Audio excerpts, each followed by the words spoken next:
2026 NFL Draft is now in the books, so let's go ahead and take a look at all 32 teams and come up with letter grades for how they did. So buckle up, strap in, let's go ahead, get into this sucker, starting with the Arizona Cardinals.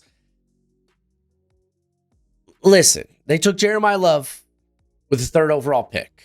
I'm adamantly not a guy that is going to pound the table for a running back in the top 10. Even in the first round to some regard, because I do view it remotely, for the most part, as a luxury pick. I think it's just bad team building, and there are few situations that a team is in position to go ahead and take a running back in the first round to where it'll actually pay dividends. I didn't think the Titans were in that situation. I didn't think the Commanders were in that situation. I didn't think the Cardinals were in that situation. But if you're going to go ahead and do it, where they take Jeremiah Love, which I get it, it's an outlier class. Shoot, he was 4th on my board, my big board. So this is well within his range, right? But it felt like they had other bigger fish to fry, you know? Maybe they couldn't get the trade down, right? But if they were going to go ahead and take Jeremiah Love, because I'm going to be real, I'd rather take Arvell Reese or Ruben Bain here. But they were going to go ahead and take Jeremiah Love. Make sure that you're going to give him a shot by constructing or continuing to construct the offensive line. They did that. They went out and they got Chase Besantis. Solid. Because we just saw all those tackles come off the board. There really wasn't a tackle to take by pick 28.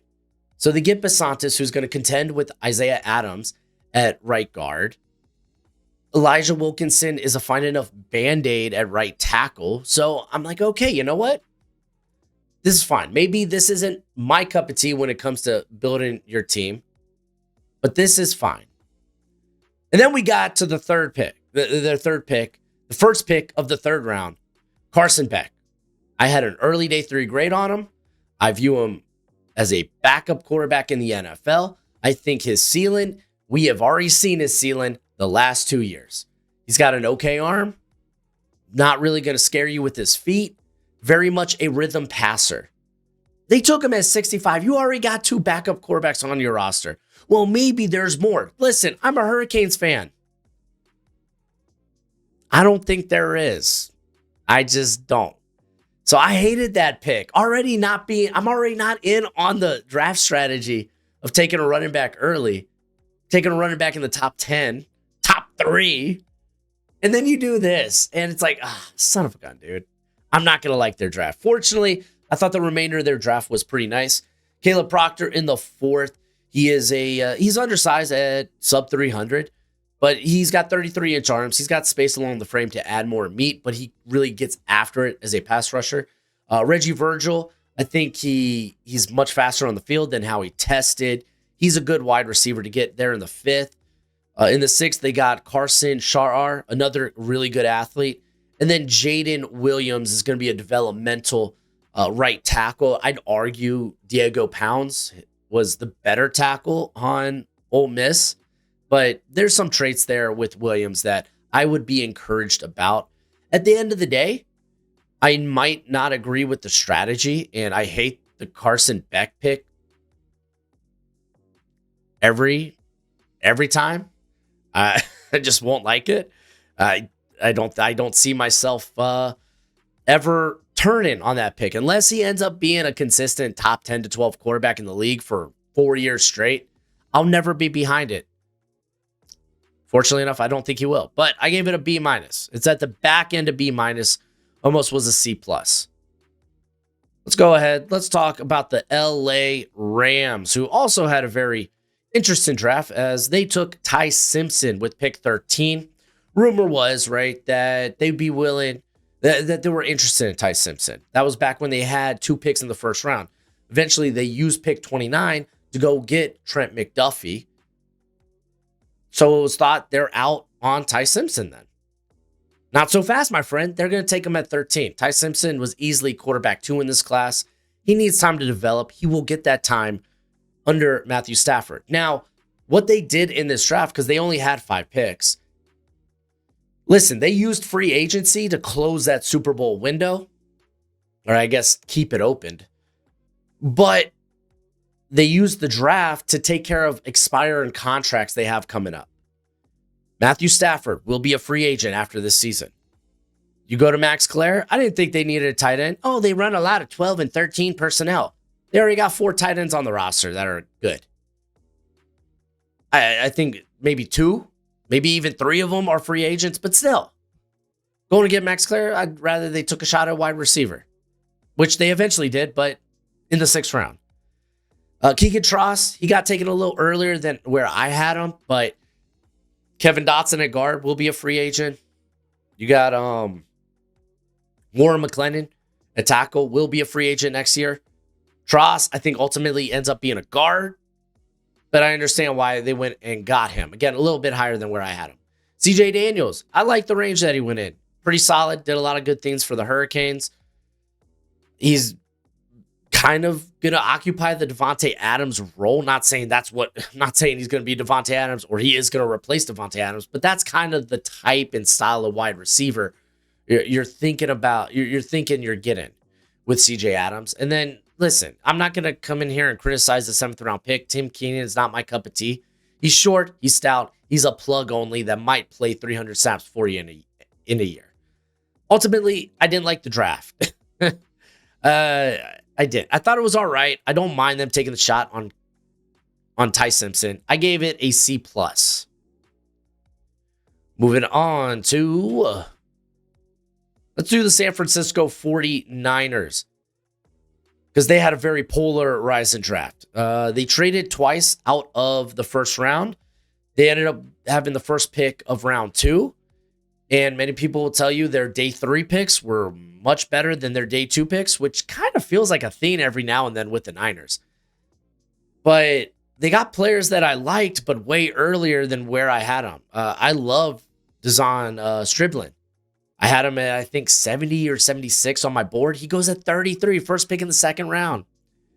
A guy that tested out really fast, didn't really see that on tape, but he can attack all 3 levels of the field. He's kind of a possession receiver in that regard. Very good hands and a good run blocker. That was something that a lot of people were saying, well, he was the best run blocking wide receiver in this class. What? Don't let that be one of the first things you tell me about him. Tell me how he wins as a wide receiver, because he does that. But 33 was too rich. Romello Height at 70. Listen, he's not my cup of tea. He's old. He's undersized. I see him as a DPR only. Not my cup of tea. Keelan Black. I loved Keelan Black, the run back from Indiana. He runs with vitriol, but he's not going to really force a lot of missed tackles. It's, I run hard, I'm going to run into you, and hopefully I stay up. I had him more in the 5th round area, and he goes here at 90. What were we doing? This was easily the worst day 2 anyone had.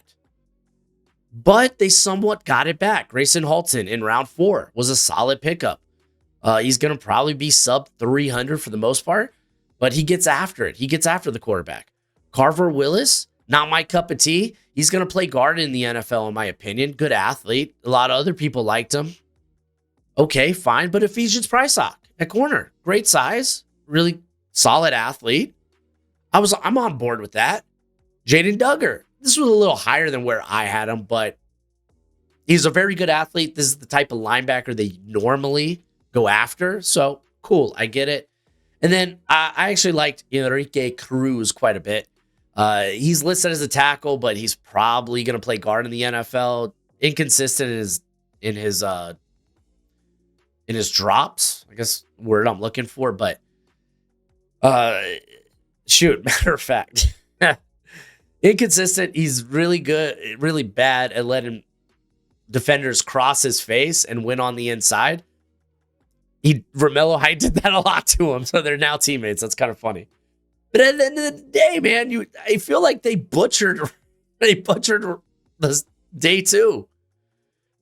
They traded out of taking Omar Cooper and they took Striblin. I'm not about that. I ended up giving it a C. Yeah, I gave it a C. So we're gonna put it right here behind the Rams, who had a C+. Now the final team in the West here. Let's go ahead. Go to the Seattle Seahawks. I'm not going to give you the whole spiel about taking running backs in the first round. I will just say Jadarian Price was 55 on my big board. I get it. He was undisputedly RB2 in this class. But this was the biggest reach for me in round one. And with the running back class not being good, scarcity, not enough supply, and the Seahawks were very much in demand with Charbonnet probably out for the first 8 weeks of the season at least. All you have on the roster is Emmanuel Wilson and George Halani. Yeah, I get the pick at least. Bud Clark, safety out of TCU, he can play in the slot, but he's been a traditional safety the last 2 years. He's a good player. This was a little early for him, in my opinion. It is what it is. Julian Neal ends up being probably my favorite pick that they made. A very big corner out of Arkansas, so you're kind of replacing Tariq Woolen with another big corner. And then they don't have any fourth-round picks. They have they get Bo Stevens, guard out of Iowa in the 5th. Stevens, he's not going to blow you away with athleticism. He's not going to blow you away with play strength. He's just simply a solid player and cool, right? Ideally, he may contend with Anthony Bradford. Emmanuel Henderson Jr., I didn't have a draftable grade on him, but saw him at this Shrine Bowl. I thought, you know what? I think it'd be interesting if he ends up playing running back at some point in the NFL. I'm not saying that's what's going to happen here, but yeah. Andre Fuller ends up going, the Seahawks go with the bigger corner from Toledo. In the 7th round, Devin Eastern is a solid run defender there at Minnesota. And then Michael Dansby, I could tell you nothing about because I didn't watch him. Wasn't even in my draft guide where I have over 1,000 players. At the end of the day, I just didn't love this draft. I think I gave this a C+. I'm going to put it right. I'm debating about putting it ahead of the Rams. I think I will. I'm going to give them a C+. But now let's go to the AFC West. It's AFC West time. We're going to take a look at their draft class. We're going to start with the Denver Broncos as their first round pick was Jalen Waddle. You're welcome. As a Dolphins fan, you're freaking welcome, Denver Broncos. Now let's see what they actually drafted. They moved out of the 2nd round. So their first pick came at pick 66 in the 3rd. They get Tyler Odiindim, who's a little undersized on the interior there, but you're trying to replace John Franklin Myers. Odiindim, that's kind of his role. So I didn't mind it. I'm a sucker for Jonah Coleman. He's a bowl and bowl type of back at like 5'8", 220. Coming off a down year where he played through a knee injury, I believe. Maybe he ends up being the red zone back, but he's got some pass catching capabilities as well. I really like the Cage Casey pickup. He played tackle at Boise State. He's probably going to play guard in the NFL. Maybe this is a Ben Powers replacement at some point. And then, Ben Powers is a free agent next season. Justin Jolie, I love that pickup. I really do. He's not going to play early because they got Adam Troutman, who Sean Payton will love till the day he dies, and Evan Ingram, which maybe an injury happens and Jolie gets a little bit more playing time. That's fine, though. Jolie's a good player. And then in the 7th round, they had 3 picks. They go Miles Scott, DB, safety, out of Illinois. Dalen Bentley, I actually liked quite a bit. If he wasn't 25 and only had 1 year of really good production, he would have been much higher for me, but he's a solid tight end. Cool. And then they get Red Murdoch, Mr. Irrelevant Red Murdoch, and he was the final pick of the NFL draft. Out of Buffalo, very good run defender with some blitz and upside, hits hard, suspect in coverage. Ultimately, at the end of the day, I think they did solid enough with what they had available to them. The Jalen Waddle trade does factor a little bit in here, but I'm going to give them a B-, and I'm going to put them just ahead of the Cardinals. Let's go to Do I want to go to? I think I want to go to Kansas City. We're going to go to the Kansas City Chiefs, where they moved up in the first round to go ahead and get Mansour Delane, corner out of LSU. Oh man, Chiefs fans, you were telling me we're very good at developing day 2 and day 3 corners. We're not going to take one early in the first round. Not only did you take one early in the first, you traded up for him. Now, they did extensive work. They did their due diligence. They really, really looked into Mansour Delane. They felt he was too good to pass up, so much so that they had to maybe move ahead of a team like the Saints, who he was a top 30 visit for, and then the Commanders, who I don't know if he was a top 30 visit for off the top of my head, but Commanders could honestly have taken a corner. It wouldn't have surprised me much, but I thought it was a good pickup. Go get your guy. Peter Woods at pick 29, I also thought was a good pickup. People forget, hey, Clemson may have had a down year, but Peter Woods wreaks so much havoc. Yeah, do you wish the test numbers were a little bit better? Sure, but he has some really good tape out there, and you're now putting him next to Chris Jones. I love it. Our Mason Thomas, this was a little bit higher than where I had him, the edge out of Oklahoma. He's undersized, but he plays with grit. He's got some thickness to him. But I guess Spags is just into those sub 33-inch arm edge rushers now.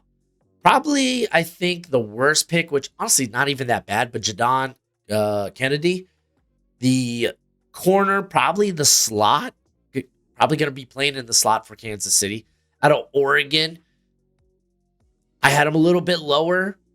Not terribly, though. So if this is their worst pick, then shoot. Must be a good draft. It is. It is a good draft. In the 5th, they get Emmett Johnson out of Nebraska. He is, what do they have backing up? Well, who do they have backing up? Kenneth Walker. Rashard Smith? Get out of here. Emmett Johnson's a good pickup. Cyrus Allen, I had higher on my board, so I kind of like his value here in the 5th round. It was at 176. Some people even had him probably in their top 120. And then Garrett Nussmeier falls because of, I've heard it's a cyst on his spine. I don't know, whatever it was. I think the injury he dealt with this past season. I remember either at the Senior Bowl or the Combine where he was talking about, yeah, I was pretty banged up all year last year for LSU. Couldn't even figure out what was wrong with me. That threw up red flags. That's probably why he fell. I love this as a destination for him. Sits behind Mahomes, probably for the entirety of his contract. Develop. He's a gunslinger. Mahomes, he likes to sling it. And maybe you could go get a shot once you become a free agent. But maybe you develop into a really good backup quarterback. He was my quarterback 3. This was exceptional value. So I really like what the Chiefs did here in the draft. I gave them an A-. Moving on to the Los Angeles Chargers, who take Akeem Mesidor at pick 22. He's going to be 25, so yeah, he's older, but Khalil Mack's only got 1 year on his deal. They haven't come to an extension yet with Tuli Tuipulotu. I imagine they do sign him, but still you're going to need someone opposite of him, and that's going to be Akeem Mesidor. They really focused the offensive line in this class. I mean, in the second round, they go out and get a center who maybe he ends up playing guard because they brought in Tyler Biadasz in Jake Slaughter. A little higher than where I had him, but I was okay with it. Brennan Thompson in the 4th, where, with Brennan Thompson, he's very undersized, but he's not a track player trying to play football. He's a legit football player. A legit good one at that. Is Darius Davis still on the roster here? Because if not, then I imagine this is Thompson's just replacing him. He's going to also probably take the return duties as well. Now, Darius Davis is still on the roster, so I'm very curious. Very, very curious to see how that all plays down or plays out. They draft Travis Burke, who's he's got to be a tackle. He's 6'9". You're not going to kick him inside because if we're being real, both guard spots were kind of open for competition. But Burke reminds me a lot of Trevor Pennon actually coming out, which is kind of funny. But you're probably developing him to be a good backup tackle regardless. especially with both your tackles going down last year. Genesis Smith, I get it. I liked him a lot more than the general draft consensus. It is what it is, but he's a ball hawk. I'm all for it.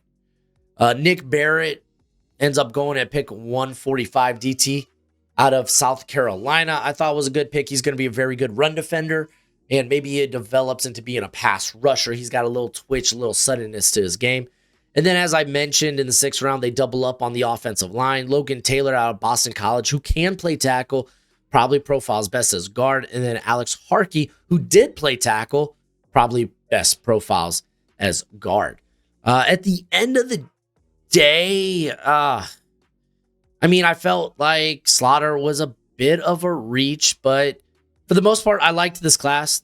I think they went in with the right approach, and that was the trenches. So I ended up giving them a B. Where's that Charger logo? We got it right here. I ended up giving them B, so I'm going to have them right there ahead of the Broncos. Moving on to the Las Vegas Raiders, who we already knew that they were going to go with Fernando Mendoza, quarterback out of Indiana. I think he has a chance to flirt with being a top 10 to 12 quarterback any given year. It might take a couple of years to actually get to that, but I'm in on Fernando Mendoza. I like it. Traden Stukes to me was a little bit of a reach. He's 25, but I like the fit. Someone who's got good size, he plays fast, and if I'm being real, he could play anywhere in the defensive backfield. So I get why he ends up going at pick 38. I think originally they had pick 36 and they moved down. Let's mention this right here, because they trade Tyree Wilson to the Saints, and they get Kyron Crawford, who just started playing football his senior year of high school. So he's been kind of developing, but a dude that did pop off on tape when watching Keldrick Falk, just saying. But I still feel like he's a little bit of a developmental player at this juncture. Trey Zune was a very good pickup. He could probably, I don't like him necessarily at center, which is good. I think he probably ends up playing guard for the Raiders. He's going to challenge Spencer Burford, which is perfect. He's got tackle experience, so if you have injuries at tackle, maybe he kicks out at tackle. And then technically this should be the steal of the draft, as they went out and got Jermon McCoy. They moved up a spot to be the first pick in the 4th round, which, dude, I like that. The problem is with Jermon McCoy is injuries. Now, I'm reading this. I'm going to go ahead and put this up on the screen if I can. Here we go. Let's do it like that. So, it's with the ACL, he's got like a bone plug in his knee. And the concern there was, for one, the surgery would cause him to miss a year. And then 2, they have to like strip away cartilage, which could weaken and compromise the knee and ultimately end his career. So this is what McCoy says. All of my doctors that did my surgery told me that I'm good. But if there's something that the Raiders want me to do for the longevity of my career, I'm willing to do that because I feel like they have my best interests. Let's see. We got the VP here saying, we didn't even blah, blah, blah. We didn't even get that far. We have a great medical staff. Talking good about the staff. Cool. Awesome. We felt good about where we took him. It was an opportunity to get value. Was arguably the best corner in the draft, and we feel like we have great people and a great process to make sure we get the best out of him. Now, any of these things telling me McCoy is going to miss next year. I don't know. Maybe that's yet to be seen. But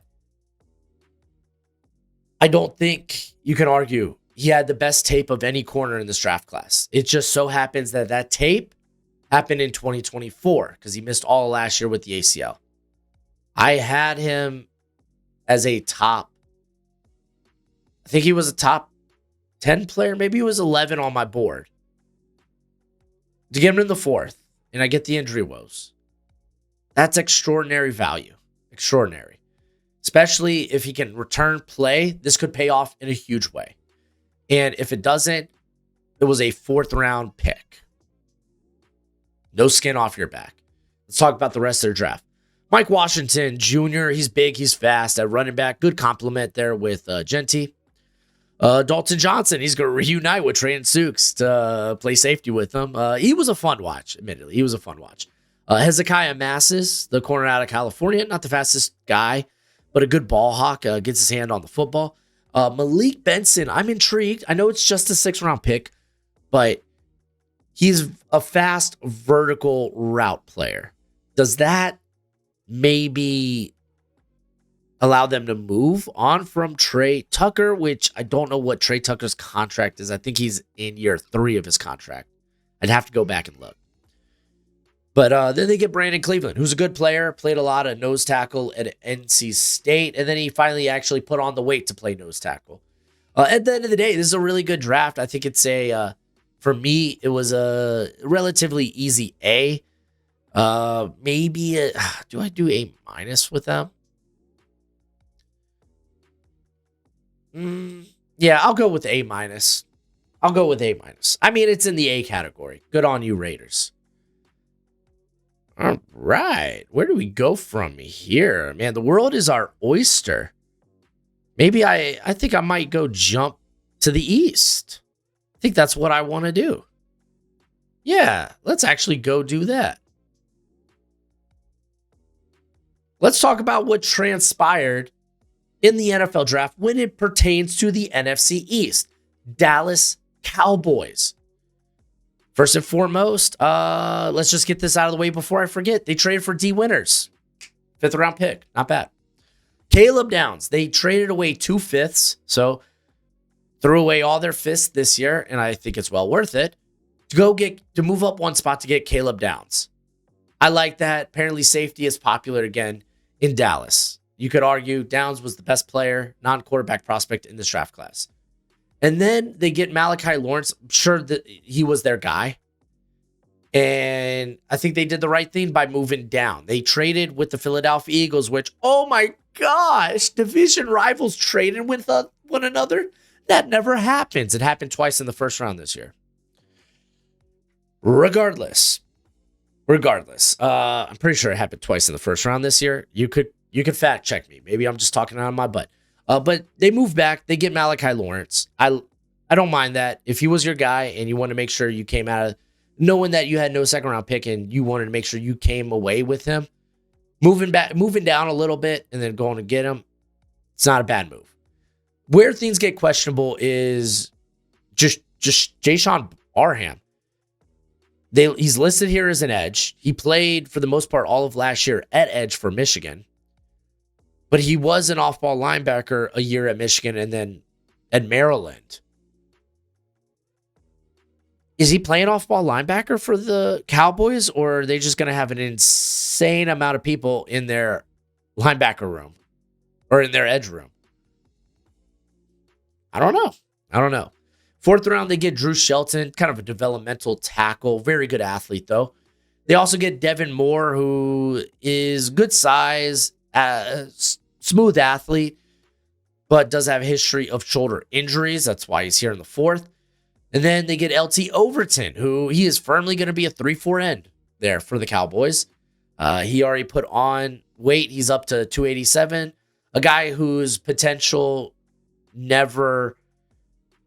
his production never reached his potential. But I think he's going to be good as a 3-4 end. I really do.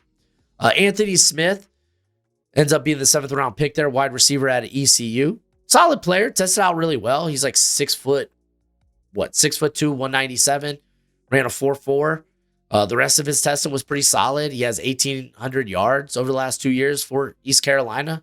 It's not a bad pick. I like it. I ended up giving this draft class a B. Just because questions about what are they going to be, what's happening with this logjam potentially at edge. I think that's a fair question to have. Malachi Lawrence, while I had a top 50 grade on him, 23 did feel a little high for me. You could talk about some of the guys in day 3, maybe specifically Shelton and Moore I was a little bit lower on. But at the end of the day, I thought it was a good draft class. It's actually going to go up here. Again, I gave it a B. I'm going to give it a B+. I'm going to say it was a B+ draft. There we go. Look at that. I'm already making amendments to my draft grades. The New York Giants. That's the next team we're going to hit. They could be in the process of trading Kayvon Thibodeau right now because they go with Arvell Reese. I imagine he plays edge, right? Or maybe he's just going to play off-ball linebacker there with Tremaine Edmonds. Maybe regardless, they probably took, for a lot of people, the best non-quarterback prospect in this draft class. So I don't mind if you're like, you know what? We think he's the best player. We think there's all-pro potential there. We'll take it. Francis Maui-Noah ends up going at pick 10. He's going to probably play right guard immediately and then move out to right tackle when they decide to either move on from Illuminor or they're like, Illuminor, kick into guard for us. I'm okay with that. It's a move that helps Jackson Dart. Now, Colton Hood at 37, I thought was good. He was meant to go in the first round. I think he's perfect for Denard Wilson's scheme. So I was really all about what they did in the first round. I really, really was. Malachi Fields was not a reach, but considering what they gave up trade-wise, because they had to move from the beginning of the 4th round all the way up to pick 74. It cost them a 4th rounder next year on top of pick 105, and then early 5th in pick 145. So it did feel a little hefty. It feels like Malachi Fields probably replaces Darius Slayton. So I don't know. We'll see. Then there's 6th round picks. Bobby Jameis Travis. He's just kind of a big dude. That's it. JC Davis probably ends up playing guard in the NFL, but I was a bit higher on him than where he ends up going. And Jack Kelly, solid enough linebacker. At the end of the day, it's all about what they did with these first 4 picks. And I love these first 3. I really like Fields. Did feel the price was a little hefty. I thought they did a great job. It's not a perfect grade, but it's a solid grade. I'm going to give them an A-. Yeah, I'll give them an A- for now. I'm actually going to put it right ahead of the Kansas City Chiefs. So yeah, we're going to stick with these teams are all A-. Let's go ahead and get into this next squad, being the Philadelphia Eagles. They have yet to trade A.J. Brown, but I imagine that happens over the summer when they get the post-June 1st. They go get Mekhi Lemon. They trade up with the Cowboys to go and grab Mekhi Lemon, which is weird. If you're trading A.J. Brown, right, you probably think, okay, well, Denzel Boston's the natural selection there. Not so fast, my friend. Mekhi Lemon, he might not be the biggest or the fastest guy here, but he plays big. And he's pretty twitched up as a route runner. He's amazing after the catch. I'm in. He was 7th on my board. Eli Stowers ends up going at pick 54. This is essentially a Dallas Goedert down the road replacement. Goddard plays 50-50 inside or inline and in the slot. Stowers, I think you could do that with. He's really, at this point, a tight end by name alone. And then pick their 3rd pick, Markel Bell. This was rich for me. He's just big. That's it. And I get it. The Eagles like their big offensive tackles and guards, but I don't think he's bringing much of else to the table. But to be fair, this was the only pick I disliked. We need to mention that they traded for Jonathan Grenard. They end up giving up pick 98 back into the 3rd round, and then a future 3rd round pick being next year's to get Grenard and a 7th rounder. That ended up being Cole Wisniewski, who I had an early day 3 grade on at safety. I think there's a chance when the Eagles are done with Marcus Epps, whether it's during this season or at the end of this season, I think Wisniewski could step up and actually be a starter for the squad. They go Cole Payton, quarterback out of North Dakota State. There's a chance he might not just only be a quarterback, but perhaps a tight end. I'm just going to put that out there. 6th round, they took Micah Morris, who's very hefty at 350, but tested really well. The tape was inconsistent, but I like that value there. They took UR Bernard out of Nigeria International Player Pathway Program. So he tested out like a freak. He's like, what, 6'4", 306, ran a 4.66. He's got 36-inch wingspan, 86-inch wingspan, 36-inch arms, 11-inch hands. The only thing is, you look at the bend and what he did in the agility drills, you're like, well, man, that's kind of rough. He's never played football before. Straight up total project. We got Keyshawn James Newby. Adequate pick at 252. It's fine. At the end of the day, I actually really liked what they did quite a bit. I ended up giving it an A- as well. The question is it in front of the Giants? It's not. I'm going to have it back here. Excuse me, right there. Now let's talk about the last team in the NFC East being the Commanders, who I really wanted to trade down from pick 7 to acquire more draft picks because they only had 6 picks in this draft class. They didn't. They took Sonny Styles. If you were going to have a blue chip prospect at linebacker, Sonny Styles, I think, is as close as you can get. Very good athlete. Does need some refinement in some areas, but I believe in Sonny Styles, so I'm okay with the pick. Antonio Williams, a little earlier than where I had him. He goes at 71. I had him just outside my top 100. He's very much a slot player. I was kind of hoping for more of maybe a vertical exclusive player because I think, wasn't Braswell still on the board at this juncture? Or Brazel, but they go with Antonio Williams, and I was like, you know what? That's fine. That's fine.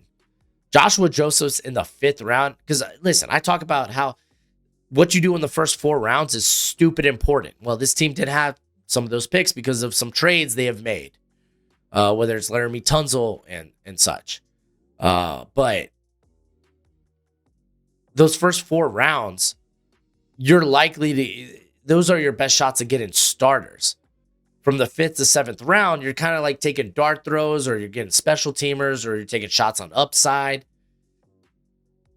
Joshua Josephs, I had like 64, 66 on my board. I was a big fan of that.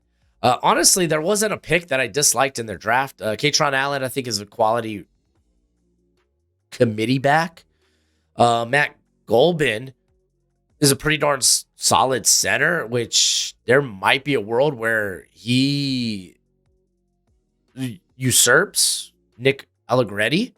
And then Athen Kaliak Manis, there we go. Out of Rutgers, the quarterback, I thought I was taking crazy pills. I thought I was the only one in the draft community that thought he was draftable. Didn't really hear his name thrown around or talked about much. So it was kind of cool to see him go at 223. At the end of the day, they had 6 picks. I think they did what they could with them. While, yeah, maybe I'd rather they traded down than take Styles. Styles is a guy I think worth taking a shot on. I did give this a B-. However, I ended up having them right ahead of, I'm going to say, the Broncos with their B- grade. Let's go ahead. Here we go. Let's talk AFC East. What did they do in the draft? Let's start with the Buffalo Bills, who moved out of the first round, but it took them 3 tries to do it. They moved from pick 26 to 28 to 31 to finally pick 35, and they get TJ Parker, who you could argue was a first-round prospect. I like the fit. I think eventually, long-term, he's going to, maybe 2 years down the line, he's going to be a full-time starter after Bradley Chubb has exhausted his use. Davidson Ibgnosin is a very interesting one. You like his size at corner? He's very physical, very handsy. Does this mean maybe Maxwell Harrison kicks into the slot? Because I don't mind that. Then you got really big corners on the outside with Christian Benford. Judy Bowery, not my cup of tea. Listen, anytime I turn on tape of his, I feel like he's getting manhandled. I thought there was a shot he might kick into the slot. That might not even be the case just because of the play strength, but not my guy. And the only pick I will admittedly say I did not like for the Buffalo Bills. They grabbed Skylar Bell at pick 125. Great value. Golly.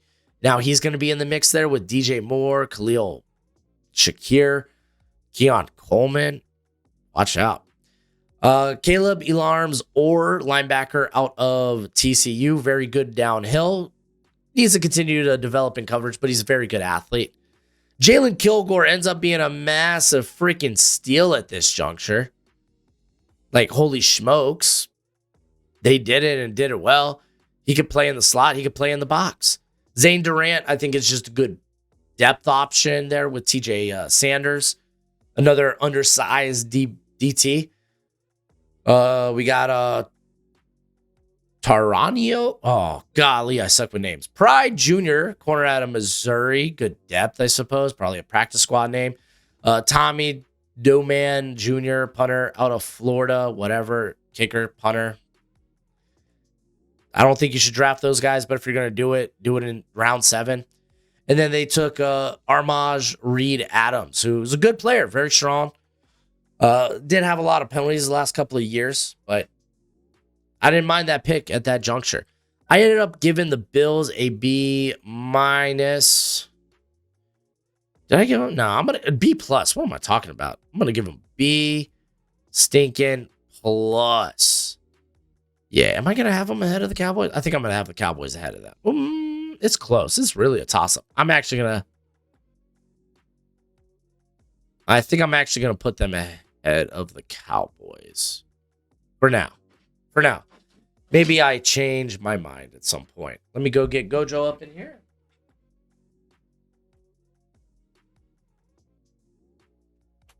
There you go, good buddy. All right. Moving on to the New England Patriots, who had an interesting draft class. I like what they did the first 3 days, with their first 3 picks. So Caleb Lomu, he was literally, if you didn't take Lomu here, the drop off at tackle was extraordinary. So they grabbed him there, and he's probably the heir apparent to Morgan Moses. Gabe Akis at 55, I think is good value. He is a Mike Vrabel type of player. Hand in the dirt, gets after it, stupid strong. It's a position of value at edge. I'm down for it. Eli Raridan, I think it's a fun pick. He was my tight end 4, and I was watching all these other tight ends that I had much lower come off the board. In Klein and Boykacher. So I really liked what they did with their first 3 picks. I was like, yay, New England, solid draft thus far. And then day 3 came, and I liked nothing. Nothing. They go in the 5th round, because I think they may have traded they traded their 4th to move up to go get Gabe Akis. So they get Karen Prunty, former corner of, I think he was North Carolina Central, maybe North Carolina A&T, goes to Wake. Didn't really have an eval on him. He goes at 171. Okay, whatever. Demetrius Crownover, tackle out of Texas A&M. Firmly developmental guy, but this is about where you take him. Nnamdi Obiazur, linebacker at TCU, I thought was fine. I thought he was maybe fringe draftable, though. Baron Morton had no right of being drafted. I know it's at the back end of the 7th round, pick 234. Why? He went ahead of Garrett Nussmeier. Jam Miller goes at pick 245. Wasn't a big Jam Miller guy either. Had him as a priority free agent. And then, honestly, Quatavius Hutchinson, I actually kind of like that pick. Kind of a DPR, designated pass rush only. So I come into this like, okay, I like what they did on the first 2 days. They addressed positions of value with their first 2 picks. But then they did nothing that I liked, really, on day 3. Ultimately, I gave them a B minus. But I am going to have... Because again, their bad picks came in rounds that, if I'm being honest, don't matter quite too much. So I'm going to have them just behind the Chargers, but ahead of the Commanders. Moving on to the New York Jets, who had themselves a hell of a draft. They truly, truly did. So they end up taking David Bailey. This is probably the one pick I didn't agree with. I would have rather taken Arvell Reese. I would have rather taken Ruben Bain. David Bailey might be the safer prospect because he checks a few boxes. He's got great speed. He's got 33 and some change inch hands, or arms, excuse me. And he could get after the passer. Needs to develop better anchor in the run game, but it is what it is. I get it. He's kind of more of the win now player. Not to say he won't be as good as those other guys, but to me, he might not be. And then I really like what they did with the rest of the draft. Kenyon Sadiq, tight end out of, Oregon. I know that they got Mason Taylor. They could run 2 tight end sets. They could put Sadiq in the slot. He's just a special player in that regard. And then they move back up into the first to get Omar Cooper Jr., which breaks my heart because I'll talk about the Dolphins and some of the problems I had with what they did day one. But listen, this team had Garrett Wilson and nobody else. And now you've interjected Kenyon Sadiq and Omar Cooper. Hell yeah, that's what you do. You help your franchise quarterback, Geno Smith, Cade Klubnik. Probably some guy in 2027. D'Angelo Pons ends up going at pick 50. I think they moved down from 44 at that point. He feels like an Aaron Glenn corner. He's feisty, but lacks ideal size. Darrell Jackson's a good space eater. They get him at 103. I was all for that. Cade Klubnik, I think he's going to be a good backup in the NFL. Can he be an NFL starter? We'll see. But again, it's pick 110. Anise Cooper is a good pick up there in the 6th round. And then VJ Payne, who was kind of fallen. He's more of an athlete than a football player, in my opinion. He's built really well, but his anticipation is just meh. But you're taking a shot on a guy with tools at 228. So even if you're indifferent about David Bailey's pick, I think this is a wonderful draft. I gave it just a straight A grade. Thus far, my best draft class thus far. Again, my opinion. All right, let's talk about the Miami freaking Dolphins, dude. I had an interesting time. I'm a Dolphins fan, if you don't know. If you don't know, now you know. I'm a Dolphins fan. And there's no way you're going to sell me on, listen, we could talk, we could discuss. I think pick 12 should have been Ruben Bain. It should have been Ruben Bain. He was number 2 on my board. I get why they go Caden Proctor. Well, tackle Tackett's going to fly off the wazoo. Well, you moved up at pick 27 anyway. You could have done that maybe to go get yourself Caleb. Golly, now I'm blanking on his name. Oh, golly, why am I blanking on his name? Caleb Lomu. There we go. You could have done that at 27. Or you could have done Omar Cooper, who was still on the board. They could have came away with Ruben Bain, Omar Cooper. Instead, we're getting Caden Proctor, who's fine. I knew he was going to be going in the first round, but you are having to move him from left to right. There's maybe some concern there. And then Chris Johnson, who I like, but Omar Cooper was 14th on my board. So we didn't have a hot start, or at least for me as a Dolphins fan. I get why we did it. It doesn't mean I have to like it. And then things really started to shift. I love the Jacob Rodriguez pickup. You got Jordan Brooks, who's going to be a free agent after this season. I'm all for it. Caleb Douglas was a reach. I had him as a day 3 talent. He goes at 75, and I'm like, okay, what are we doing here? We go with a blocking tight end, Will Kakmarek. Word. I mean, dude, he was tight end 11 for me, but why are we taking a blocking tight end in the 3rd round? I didn't like that. And then we finished by taking Chris Bell, which I was all about, right? Chris Bell, he would have quite possibly been a 1st round pick if not for the injury. which he's already working out. He's going to be ready by training camp. So, like, for every Caleb Douglas, there's a Chris Bell exceptional value. Jacob Rodriguez was a good pickup, but it didn't stop there. We had a day 3. Trey Moore was fine. It was pick 130, whatever. He's kind of a tweener edge that they're starting to play, that Texas started to play off ball. Whatever. 8 picks later, we get Kyle Lewis. Him being at pick 138 is ludicrous. And now you're going to pair him up with Jacob Rodriguez? Those two were a tandem at the Senior Bowl. Okay, I'm feeling good. Now, we get Michael Taft, and I like him in this range. I didn't love him as a prospect when people were like, oh, he's a day 2 player. I was like, I don't think he is. I like him at this range. I think he's good, at the very least, going to be a good special teamer. Kevin Coleman Jr. Oh, Marcus Whitman, that franchise guy, and Garrett from Football Analysis. They love them some Kevin Coleman. I like him too. I think he's a really twitched up, good route runner in the slot. So you're telling me we're going to have Chris Bell outside, and then they'll figure out is Caleb Douglas the other outside wide receiver? I got my doubts, but I know I'm pretty positive Chris Bell is going to be a starter for us eventually. Then you bring in Kevin Coleman, who's going to be battling it out in the slot there for Malik Washington.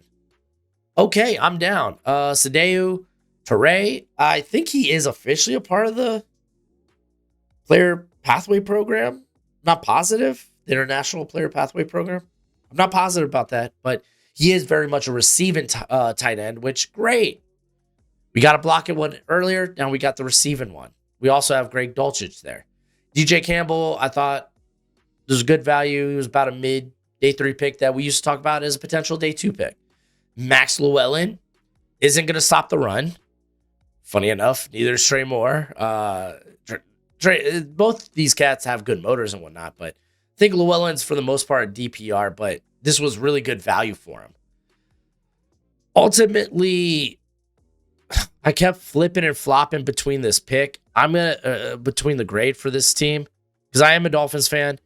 I knew I wasn't going to give it an A. I just can't. We could have had Omar Cooper Jr. and then Ruben Bain. I get the process. I just don't agree with it.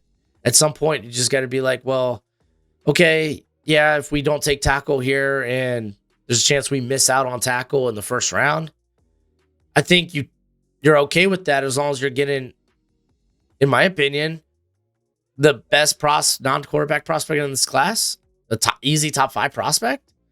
Just left a bad taste in my mouth. I ended up giving it a B+. A B+. I'm going to have them actually right behind. I'm going to have the Dolphins. I'm going to have them all the way up here. I mean, these teams, I think, are very close to one another. All right. I feel like I'm going south. I want to go south. Let's talk NFC South. We're going to talk the Atlanta Falcons. What did they do in the draft? Well, I'm glad you're here because I'm about to tell you. I'm about to tell you exactly what transpired there for the Atlanta Falcons, as they didn't have a lot of picks. The James Pierce trade, they moved back up into the first, cost them a first in this class. Sounds like he might be able to play again. Got to listen out for an NFL suspension, but regardless, their first pick ends up being Avion Terrell. He gets to reunite with his brother AJ. Avion Terrell being at 48, I thought was ludicrous. People made too much of a scene over a slow 40 time with the tweaked hamstring. So this was great value. Zachariah Branch, I think he's a good compliment to Drake London. I think this was fair range for him. However, after that, Kendall Daniels at 134 felt a bit like a reach. He's a former safety, now linebacker. Antario Thompson, I didn't really watch much of, but he tested out well. I think he's got good size, but 6th-round pick is what it is. Take your shot. Harold Perkins, I don't know what to think. Are they just taking these undersized edge rushers? And to be fair, Perkins has been playing quite a bit off ball the last couple of years. So I don't know, but I like the fit. And then Ethan Oni Anawa, the guard / tackle at Ohio State. Dude struggled to get on the field for Ohio State. I didn't think his film from, was it Nevada, was all that great anyway. Was it Nevada? I think it was Nevada. May have been Rice. It's one of those blue-gray schools, but it's a 7th-round pick. I'm not going to beat my head over a 7th-round pick. I ended up giving this draft class a B. I'm actually going to put it... I think for now, I'm going to take Atlanta's pick, and I'm going to put it down here with the B minuses, but it was a flat B for me. Moving on, we're going to head to Carolina. Take a look at Carolina and their draft. As in the first round, they took Monroe Freeland, very much a play for the future, as that tackle, that offensive line could have quite a bit of turnover. And Monroe Freeland kind of helps with that. Lee Hunter, defensive tackle out of Texas A&M or Texas Tech. Solid project, he took it in a solid area at pick 59 or 49, excuse me. However, I get concerned that, they got guys that can play that role, but you are looking to upgrade. I thought Chris Brazzell at 83 was really good value.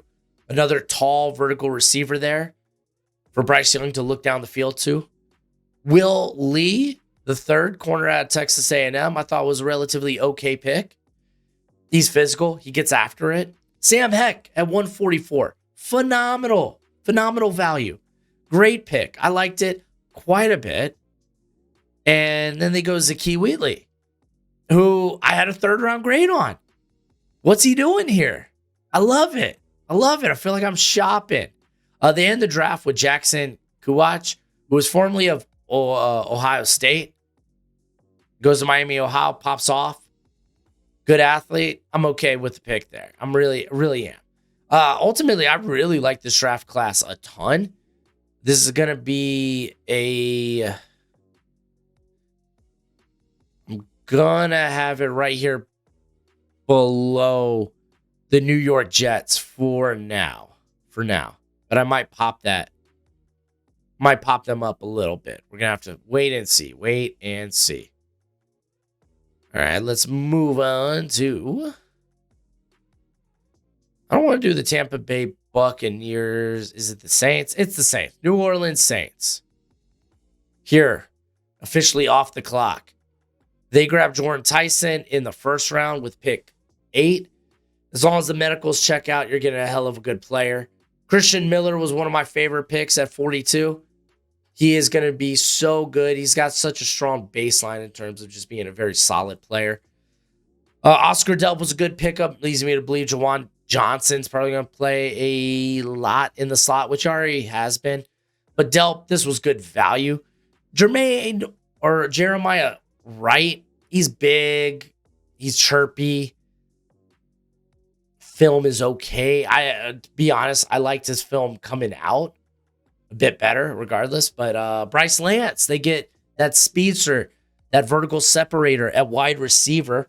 I think that was a good pickup at 136. Lorenzo Styles, guy that can play in the slot right from the rip, I believe. He brings return capabilities. You love to see it. Barian Brown, wide receiver out of LSU. I think he's firmly a return man at this juncture. I really do. And then TJ Hall, corner out of Iowa. Might not be the fastest guy, but he's very disciplined. Should be able to get in the rotation there at some point. I actually liked a lot of what the Saints did. I ended up having a A- grade on them. And I'm going to have them actually right between the Giants and the Chiefs. I think that's pretty fair. Now let's talk about the Tampa Bay Buccaneers and what they did. Dude, Ruben Bain fell to them. The Dolphins screwed the pooch. Best pick in the 1st round, in my opinion. Amazing. Josiah Trotter, I thought it was a little early for him for a guy that's really just a thumper that can play the run. Needs to develop from a coverage standpoint, but hey, they'll figure that out. We got Ted Hurst out of Georgia State. Vertical threat, legit speed. Ball skill issues, though. So 84 was about the right range for him. Keontae Scott ends up being a massive steal, in my opinion.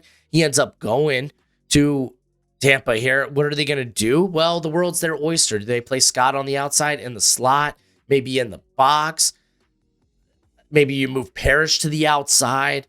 Maybe Tyke Smith comes back to the slot. No, they see him as a safety. He's going to stay at safety.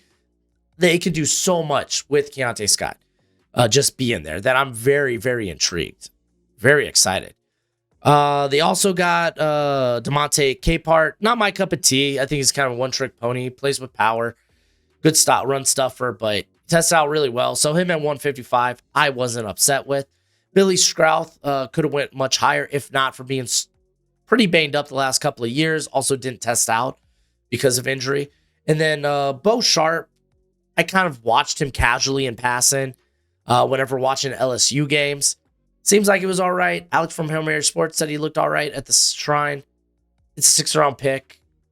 I'm not gonna go too crazy about it. But I ended up giving the Tampa Bay Buccaneers an A+. I thought they knocked this draft out of the park. So, yeah, feeling good about them there. I thought they did a very, very good job. So let's talk about the AFC South. What did they do in the draft? Because this was probably one of the divisions that had some of the most interesting choices. And we're going to begin with the Houston Texans. So they go with Keelan Rutledge, guard, probably going to be playing center for the Texans out of Georgia Tech. I love the player. He was basically a top 50 player for me. I think just the trade up for him, the thing they went up from 28 to 26, ended up turning pick 65 or whatever into pick 91.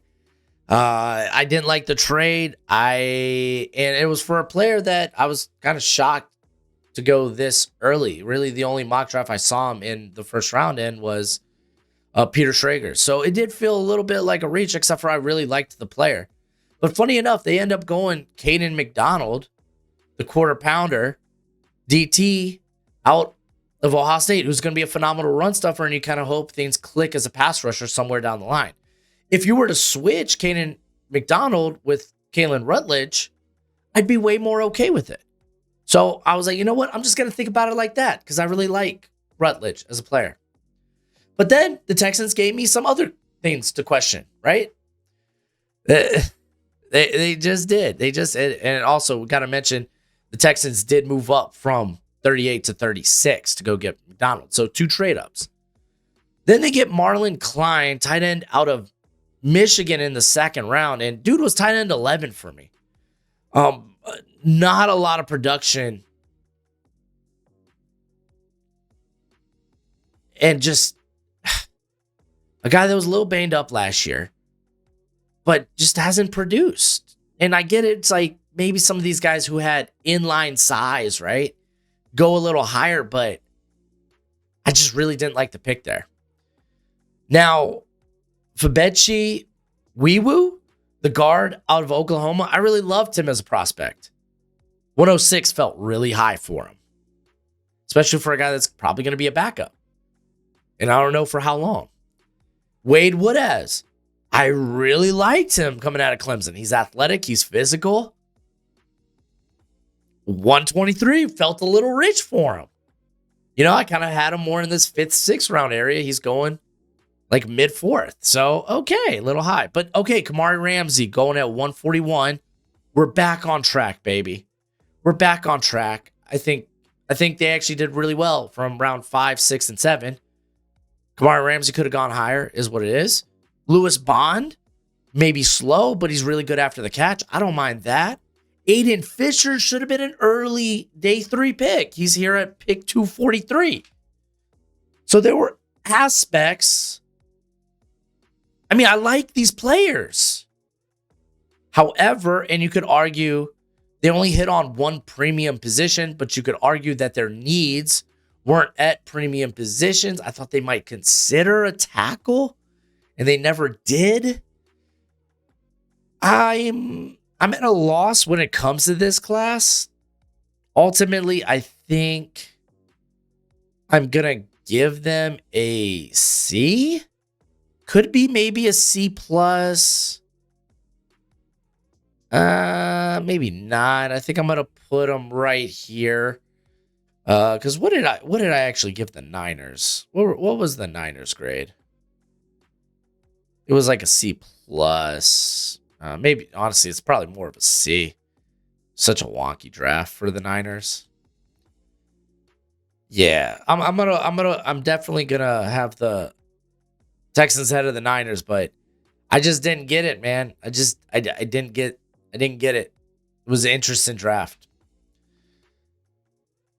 All right, let's talk about the Indianapolis Colts. So they didn't have a first rounder because of the Sauce Gardner trade. We'll consider that, or we'll incorporate that a little bit into the grade, right? Just a little bit. They go C.J. Allen, who I had higher on my board. I think he was around 33. I get it, not the greatest athlete, but felt like a green dot guy. You look at that linebacker room for the Colts, this was exactly what they needed. A.J. Halsey being at 78, I thought was very good value. I really did. They had to replace Nick Cross. I think that can do this. Jalen Farmer maybe becomes a starter somewhere down the line, but he's very athletic, good play strength. I liked him quite a bit. Bryce Betcher, I had a third round grade on him. This is the thing. We have we're into the fourth round. Both their fourth round picks, I thought were top 100 picks. Bryce Betcher, all great nose for the football. I kind of like that as a linebacker tandem for the future. And then they grab a more of a developmental prospect in George Gums out of Florida. He's been a edge for a couple of years now, former tight end. Caden Curry, if you were just looking for the high motor, low floor player, because length sucks, but he gets after it. He's gritty. Cool. I don't mind that in the 6th. Seth McGowan was good value in the 7th.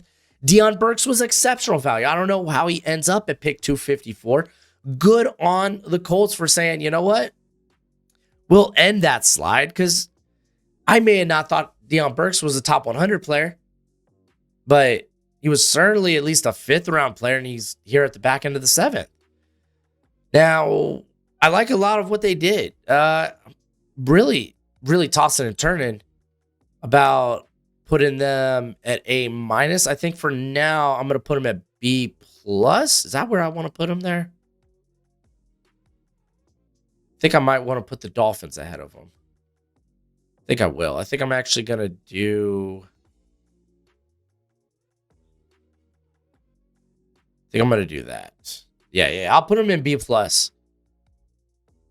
Oh, man. I'm kind of all indifferent about some of this. Yeah, no, I like it how it looks there. That's fine. All right, let's move on to golly. I got to talk about the Jacksonville Jaguars. Can I just say their class was cheeks and call it a day? Would that be okay with everybody? I'm not getting any nods at home. Doesn't look like it. All right. Okay, so their first pick came at pick 56. It's Nate Borkacher. He's going to be 25 as a rookie. He was a good tight end, but I don't think he was... Didn't think he needed to go this high. I thought that was kind of crazy. Albert Regis, another Texas A&M player I like quite a bit. Very good run defender. Problem is, needs to figure out as a pass rusher. At 81, that to me, again, another guy that was more of a mid-day 3 player. Emmanuel Pregnon easily ends up probably being their best player that they drafted. He's going to come in, and I think he immediately challenges, was it Ezra Cleveland there at left guard? But then we're back to it. Jalen Husky, he's kind of going to be, sounds like he's going to be a hybrid between a corner and a safety, because he's got kind of that corner build at 6'1", 188 or 199. He's got suboptimal arm length for the safety position, but it's fine for corner.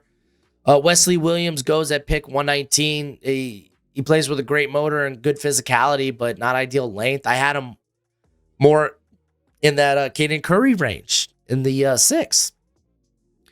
You already drafted a tight end. They wanted second help-ins, Tanner Koziol, who's more of a big slot. It's not going to play a lot in line, but okay. Josh Cameron was a good pickup here. I love what he can do after the catch. I like how aggressive he is at the catch point. Needs to develop and polish up being a route runner. CJ Williams. Again, listen, these are 6th round, 7th round picks. I'm not going to harp on him. CJ Williams, I didn't watch. I don't think he was at the Senior Bowl week, but he was at the Shrine Bowl week, but he was at the Shrine Bowl game. I'm not positive about that. Don't quote me. Can't recall off the top of my head, but okay. Cool. Zach Defee. Edge. I mean, there's some tools there worth taking the shot. You want to talk about tools? Parker Hughes, he's like 6'1", 228, ran a 4.36 40. Probably the fastest linebacker in this class. Didn't get to his tape. And if you're going to tell me, well, that's why you don't like the Jaguars draft class, you didn't watch these guys. I didn't watch your 6th and 7th rounders. I watched everyone prior. You overdrafted. I'm sorry. This is the only reason I included a D here, because it was a bad draft class. I gave it a D. I gave it the D. Get over it. All right, let's talk about the Tennessee Titans real quick. Tennessee Titans. Here we go. All right, so the Tennessee Titans took Carnell Tate at number 4. That was a bit of a surprise. Some people thought it would be Sonny Styles. I like that it was Carnell Tate, especially after Jeremiah Love was off the board. I thought they could be like, okay, cool. We don't have to worry about fans being mad that we took Tate in front of Jeremiah Love, though. Would you been mad, Titans fans? Because I say this, I would argue a high-end wide receiver 2 is more valuable to the development of Cam Ward than a blue chip running back. Now, Carnell Tate, maybe he's more than just a high-end wide receiver 2. We'll see. Keldrick Falk, I get traded up in the first round to take a shot on Keldrick Falk and those tools. I was okay with those picks. Matter of fact, I was okay with Anthony Hill. I thought 60 was great value for him. Very athletic. Kind of fits what Robert Saleh likes. And then I just proceeded to not like the rest of their draft class. So they didn't have the 4th because I think it was because of the first round move up, right? Here, I'm looking at it right now. Yeah, because they gave up 101. They acquired 165, which they use on Nicholas Singleton to get that running back, which Singleton's, I mean, I get taking a shot on. He's big. He's fast. Very good pass catcher, good in the return game. Vision sucks, but maybe we could work on that. I get that. Fernando Carmona, he's probably going to play guard, but he does have capabilities at center. So someone to challenge Volson, hopefully. Jackie Marshall, just the undersized DT from Baylor. Don't think they really needed him, but it's a 6th round pick. I'm not mad at it. Pat Coogan, it's going to be a fun backup there who maybe gets his shot sooner rather than later if Schlottman ends up stinking the bed. And then Jaron Kanak, who's going to be a good special teamer. Maybe he gets on the field as a tight end, but he's going to be a great special teamer. Ultimately, I wasn't mad with this class, but I wasn't blown away. It was a fine class. I gave it a B-. Where does that B- land in these rankings? Well, not exceptionally high. I'm actually going to put it right here. Some people will be like, well, dude, what do you mean? The Broncos, what did they do? Well, they traded for Jalen Waddle. I think that may give the edge. I really do. So I'm gonna go with it like that. Let's move on. Let's move on to the North. Let's talk the Chicago Bears. The Bears, as they get Dylan Thiemann in an absolute steal. A steal. Him being at 25. Phenomenal value. You get another ball hawk there with Kobe Bryant. That's sick. Some people would say Logan Jones, the center at Iowa, was a little bit of a reach. I did see him at some places going to the 2nd round. Garrett Bradbury is... Would you say he's I would say he's a bottom center in the NFL. Bottom half of the league center, starting center. So Logan Jones, I get that. I get that move. So I'm okay with these first 2 moves. Sam Roosh wasn't for me. He could play in line.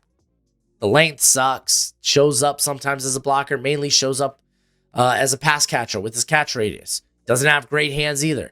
To me, that was a big reach.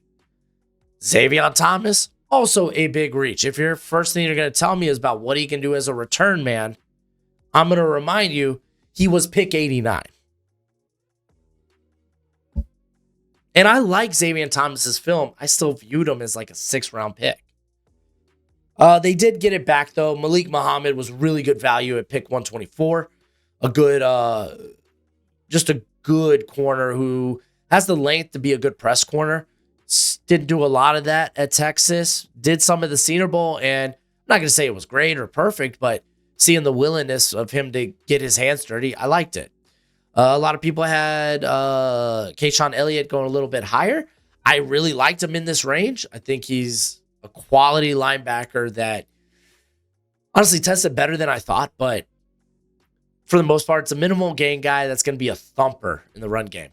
And then Jordan Van Den Berg was a phenomenal pickup in the 6th. If you were looking for maybe a penetrating 3-tech, he was kind of your guy. So at the end of the day, it was a solid draft class that, things got weird in the 3rd round, and that was about it. I ended up giving it a B. I think that's a fine grade. Where does it stand? B+, B-. What group are we putting it in? All right, so this is what I'm going to do. I'm going to put it right here. Yeah, I'm going to put it right there, right behind the Falcons. It's really close, though. It's really close. Okay, let's move on. We're going to head to the Detroit Lions. Because, honestly, Detroit Lions draft class, there's not much to talk about. It was a eat your potatoes, clean up your veggies. It was a draft class that was just kind of necessary. Blake Miller, this was higher than where I had him. But you were kind of already seeing tackles start to come off the board. He's one of the highest floor players, I think, in this class at the tackle position. He was a 4-year starter at right tackle. I'm okay with the pick.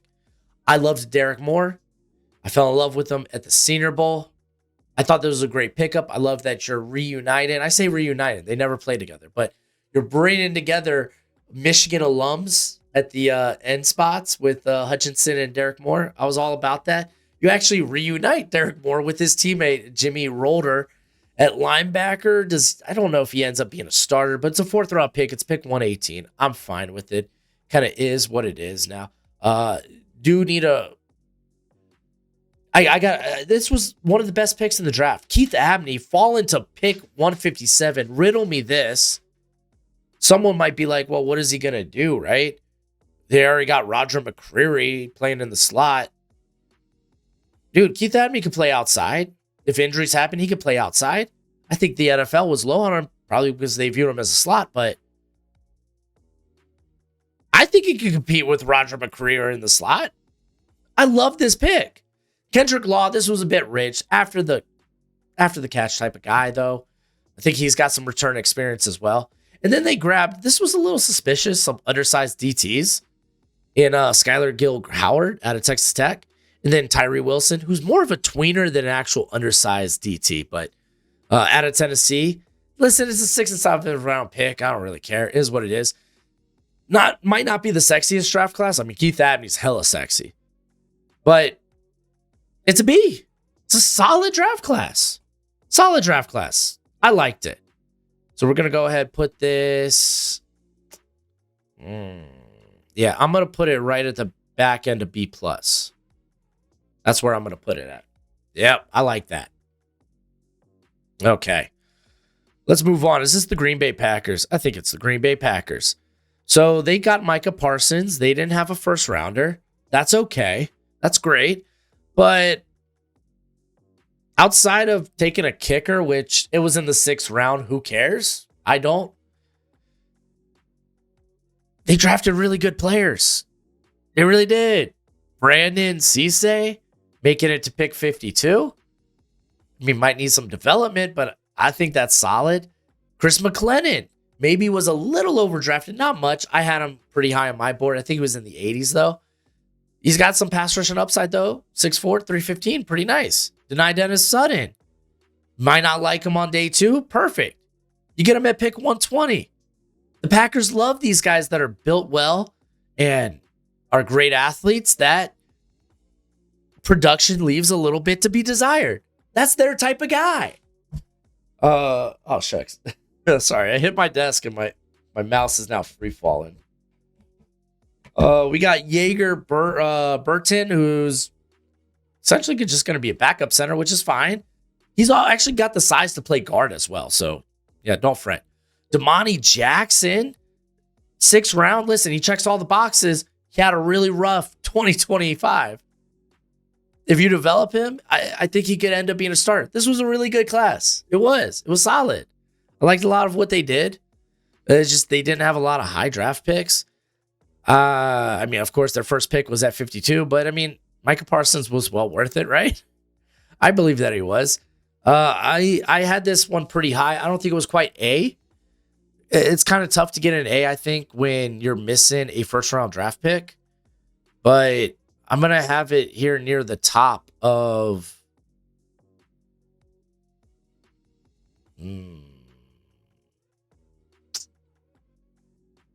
Yeah, I'm going to have it near the top of B+. I think I'm going to put it right there for now. I'm kind of tossing and turning between that and the Dolphins, which is funny since the Dolphins hired Affley at head coach and then brought in Don Eric Sullivan. Let's move on. We still got one more team here in the Minnesota Vikings. As dude, I just got questions about this draft.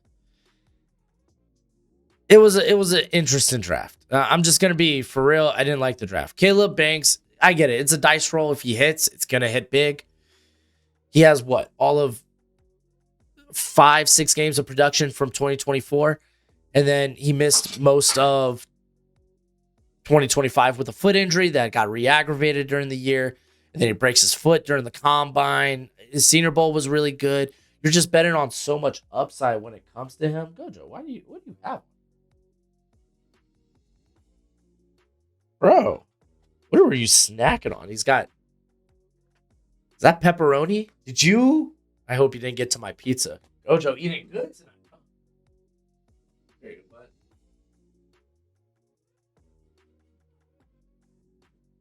bud. All right. So, but you kind of get what I'm saying with Banks. I was like, you know what? It is what it is. You roll the dice. It's fine. Jay Goldie, hell of a good linebacker. I think this is the type of linebacker they wanted that could cover a lot of ground. He's going to go see ball, get ball, at least in the run game.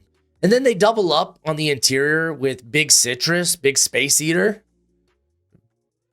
Okay, that's fine. So they're dressing the front 7 when it comes to the defense.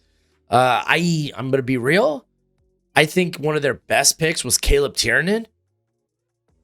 Probably ends up, I think it's toss-up. Is he a guard or is he a tackle in the NFL? But I really liked that pick. On top of that, they did trade away Jonathan Grenard, but they also have edges in place already on the team, so I'm not too worried about them having to go get that.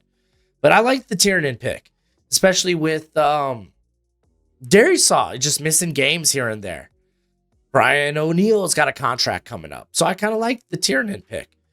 Jacoby Thomas, he's fun. He's got some ball skills still. Rather him round more so in the box or split high, but yeah, he kind of has that Harrison Smith aggressive feel to him, but it felt a little early at 98. Okay, whatever, it is what it is. Let's go to what they did in the 5th and 6th and 7th round, which again, these are rounds that aren't nearly as important, and I'm already kind of like, I don't think I love what they did day 1 and day 2. They grab a fullback, Max Breedson, in the 5th. I hate it. Charles Demons was a phenomenal pick. I love that. I had him in the top 100 for me. Big fan of his. He's not going to compete, I think, for a starting spot early. But if he does become a starter somewhere down the line for this team, I'm about that. Damon Claiborne, nice change of pace back there, who's really fast. And then Gavin Gerhardt was their 7th round pick. He's a center out of Cincinnati. Not really much to say there. It's not a great class, right? I mean, there's potential with this class, but I mean, I think you could honestly look at this class and say, I don't really like it, but I don't hate it. I'm very indifferent about it. And I think indifferent means that's a C grade, right? That's where I'm at with it. Indifference means it's a C. So I'm going to put it in the C category. I'm actually going to have the Texans. Oh, man, I think I'm about to move the Texans up here. Yeah, I feel like I got the Texans kind of low. Yeah. I like that better. Yeah, I'm going to go with that. Look at that. We readjusting on the fly. I mean, that's what we do here. Shoot, we're at the end of the road here, guys. So let's just go ahead and do it, right? Let's just go ahead and talk about the AFC North and get the heckles on out of here. The AFC North, they had a draft. Let's talk about it. Vega Ioane, the pick that everyone and their mom figured they were going to make, they make. Cool. You solidified your guard spots. I like that for the Ravens. Zion Young being available at 45, big time win. I like that a hell of a lot. Good on them. Now, you could argue here. If you flip Elijah Surratt and Jacoby Lane, then I personally would be more okay with how that went down. I didn't like Jacoby Lane as a prospect. I didn't really think it was all that special. To be fair, I didn't think Surratt was, but Surratt was higher on my board. I think he did a little bit more at Indiana than what Lane did at USC. But they got two big wide receivers. Okay, cool. They had a type. You rolled the dice. One of these guys has got to work out. Matthew Hibner, I wasn't a big fan of. I think the 4th round was kind of a gross reach. Maybe other people were just higher on him than I was. I just wasn't high on him. Sorry. But let's get to what they did in rounds 5 through 7. As Jalen Rivers, that's a great pickup. He could maybe play outside for him. I think for sure he ends up being a slot player because they do occasionally kick Marlon Humphrey into the slot, and maybe they start to maybe not do that as much because they move on from him because he is getting expensive. I like the Josh Cuevas pickup. He can wear a lot of hats. He can actually play a bit in line. Hibner, I didn't feel like he was that good of a blocking tight end anyway. Adam Randall is kind of a project, a running back. But if you're going to get a big running back, you probably want him there with Derrick Henry to learn from. That made sense to me. To be fair, hey, Randall has only 1 year as a running back, was a wide receiver prior, which is kind of wild considering his size.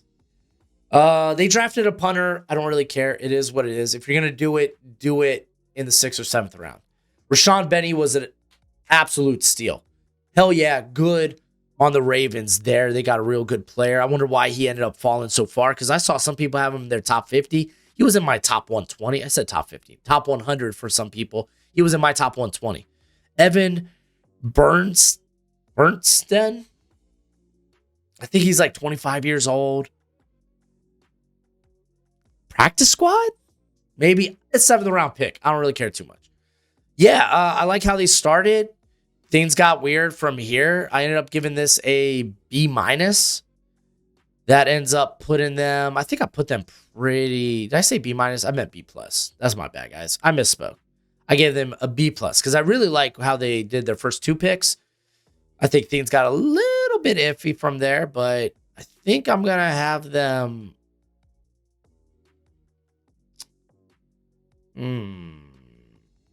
Yeah, I think we're going to. Yeah, I don't know. We're reworking on this. To be fair, man, they're in the B+ category. Whatever order you want them in, put them in that order. But yeah, good draft by the Ravens. Let's keep going. We're gonna move on to the Cincinnati Bengals. Yes, the Bengals, which their 1st round pick was Dexter Lawrence. Hell of a first round pick. Hell of a first round pick. Now we're only going to take that into consideration a little bit. If some people are like, well, I mean, that's what they spent their first round pick on. It's like, I'm really more focusing on the players that they drafted in the class, but I will take into that trade account or take that into account. Cassius Howe, I thought was a really good pickup. If you're going to take a dart throw on Cassius Howe, the second round was the place to do it, not in the first. Some would argue that from a year ago that the Bengals finally got the best pass rusher on that Texas A&M squad, because Shamar Stewart was also on that squad. Is what it is. Takario Davis felt like not a reach. That's not fair. He did feel like he got overdrafted a little bit. I think more so I had him in that range where Ephesians Prysock went, because I had them both very close to one another. But I think Alex from Hail Mary Sports kind of mentioned it perfect. Kind of a big receiver maybe to take on some of those bigger receivers in the AFC North. Connor Lew was a really good pick. He ends up falling because he's coming off the ACL injury. He's a dude that needs a little bit more development. That's why I was kind of shocked he decided to declare. But good pick up here for the Bengals. Probably eventually replaces Ted Karras. Kobe Young, kind of a whatever pick. Like, it was a little higher than where I had him, but he's got good size, good speed, good ball skills. He's an older player, but that's fine. I have no problem with it. They got Brian Parker here in the 6th. They list him as a center. I think he's a guard. No, I actually think he is a center, because I worry so much, actually, about his power profile that you could maybe get away with it at center. You can't really do that at guard. Jack Andrews was actually a good find in the 7th round. Jake Andrews. He was a good security blanket at the end of the year for Arch Manning. And then Landon Robinson, man, hell yeah. Even if they deploy this guy on, let's say, 5 to 7 snaps a game where it's just like, hey, go get after the passer, whether you're setting it up on maybe a stunt or just, be a 3-tech penetrator, he can do that. He really can do that. So I kind of dug that. I thought that was kind of nice. At the end of the day, I thought it was a fine draft class. I gave it a B. I think I'm going to end up putting it in the closer to the B- tier. And I'm going to put it right here. You could argue a few spots. I think I'm going to put it. Yeah, I think I'm actually going to put it right there. All right. Let's move on to the Cleveland. Actually, let's talk about the Cleveland Browns. Let's get it out of the way quick. To me, I think they had the best draft class in the NFL. I legitimately, that's what I think. I think they had a masterful move to trade down to 9, because they were like, hey, we know we're going to go get a tackle. We could probably get the first guy off the board at 9. They pick up pick 78, which I think they eventually trade, or pick 74, which they do eventually trade for a 4th in 2027, and then a 4th and a 5th. So they eventually traded for more draft capital in this class. But they get Spencer Fano.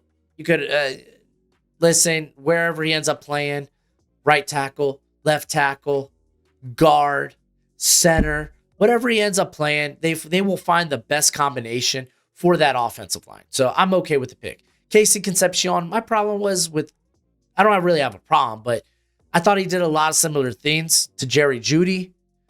So I was like, it doesn't really feel like the type of receiver to complement Jerry Jeudy. Hold the horses, dude. Denzel Boston's here at 39, and they snag him. I thought they were going to go Emmanuel McNeil-Warren at 39. They did it at 58. What? Dude, their first 4 picks were insane. They reshaped their wide receiver room. They added a part to that offensive line that needed it. And then they grabbed one of their top 50 or top 30 visits at a position that you could argue, yeah, we could upgrade. Hell yeah. Honestly, looking at their whole draft, Austin Barber is probably, I think, their worst pick. And it's not even a bad one. I think he's a good could eventually be a good backup tackle in the NFL. Some people maybe even say put him at guard. I thought he was a fine pick. They end up getting Parker Brailsford, who I really liked at center. He's sub 300, but he plays stronger than he is. He's a former wrestler. I like the pick. Justin Jefferson, I liked him at linebacker. He's a little undersized, but he hella good in coverage. He had 5 pass breakups this past year. Joe Royer, he's a vanilla type of tight end where he can catch well, he can block well. Cool. People have problems with Taylor Green. Apparently, they're going to keep him at quarterback, but I think somewhere down the road, if you want to make him a wide receiver or a tight end, you can go down that route. So I kind of had no problem with taking Taylor Green in the 6th round. Well, they have 4 quarterbacks in their quarterback room, blah, blah, blah. It's like, well, Taylor Green could end up being more than that. He could end up being maybe another position. So why do I care? They're going to find a way to keep him on the roster just because of the utility he provides, even if it's just Wildcat or special packages or whatnot. And let's be honest, he's got a little more upside than all the other quarterbacks there. I'm not saying he's a better quarterback than those guys. Definitely Shedeur is a better quarterback than him right now. But Green's got the athletic ability. He's got the rocket arm. Carson Ryan was a late watch for me. He ended up being a top 10 tight end in this class for me. I think he does a lot of things well. So I like the addition there. I don't know if he makes a squad, though. Because they also bring in Royer. You got Harold. Oh my gosh, why am I blanking? I want to say Harold Landry, but that's not it. Harold Fannin. Thank you. Golly. Yeah, they got Harold Fannin there. Do they? I mean, I guess they got Blake Whiteheart, but that's kind of like whatever. Okay, maybe dipping a few times at tight end wasn't a bad idea. Okay. No, this was the best class. Obviously, it's an A+ class. I'm going to put it right here at the forefront. Good class. Very good class. Matter of fact, let me make this a little smaller so you can enjoy all these classes. We only have one more team to go over. Thank goodness. Because my voice is about to go. It really is. But let's talk Pittsburgh Steelers quickly, briefly. Apparently they wanted Omar or Mekhi Lemon. Philadelphia being the pleasant Pennsylvania friend, in-state friend of the Steelers, decided to jump them and take them for themselves. So they go with Maxi Hanator, which I think is fine. He maybe becomes a tackle. I don't know if you start him at tackle right away, but I think you can. I think there's a world where you can. But ideally, you probably want to develop him, and then maybe somewhere later in the season, maybe you move Fatano to left tackle because there's questions about the neck with Roderick Jones.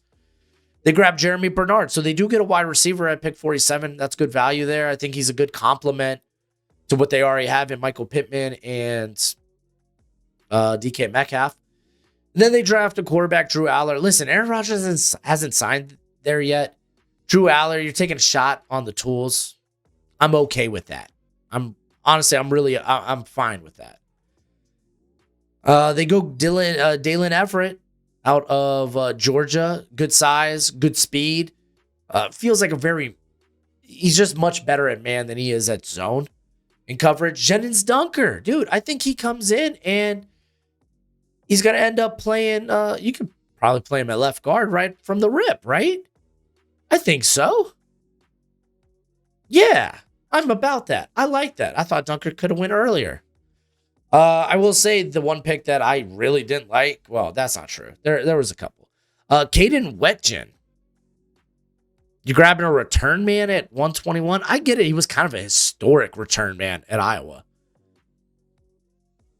But he's not really a wide receiver. Okay, whatever. It is what it is. Can't hit on everything. But honestly, if he ends up being just an elite return man, maybe you can't hit on everything. Riley Nowakowski, tight end / H-back, fullback type out of Indiana. We saw Max Breedson get drafted ahead of him. It should have been Nowakowski. Give me the guy that actually has some pass catching upside, and that's hard to bring down. That was another reason I just didn't like the Vikings draft. Gabe Rubio. I didn't watch this cat. He was a total shock when I heard his name called. Couldn't tell you much about him, but he's a 6th round pick. Who cares? Then we got Robert Spears Jennings. I don't mind them rolling the dice on a very athletic safety there. And then also in the 7th round, Eli Heidenreich is a hell of a fun pick. Think about what they did with Kenneth Gainwell last year. You could literally do the same thing with Eli Heidenreich. He was that special as a pass catcher at Navy. So at the end of the day, I actually really like this draft. I thought it was pretty darn solid. I'm going to give it a B+. Because there wasn't that one pick, I think, that was an absolute home run, nailed it. They did this so much better than everyone else. I would argue the Dolphins may have had a better draft class, so I guess I'm putting it right here. Yeah, I think I could deal with that. But there it is. There are your draft grades for the 2026 NFL Draft. Let me know what you think in the comment section below. I would love to hear your thoughts. Oh boy, I would love to hear your thoughts. But as always, until next time, you be easy, my friends. Later.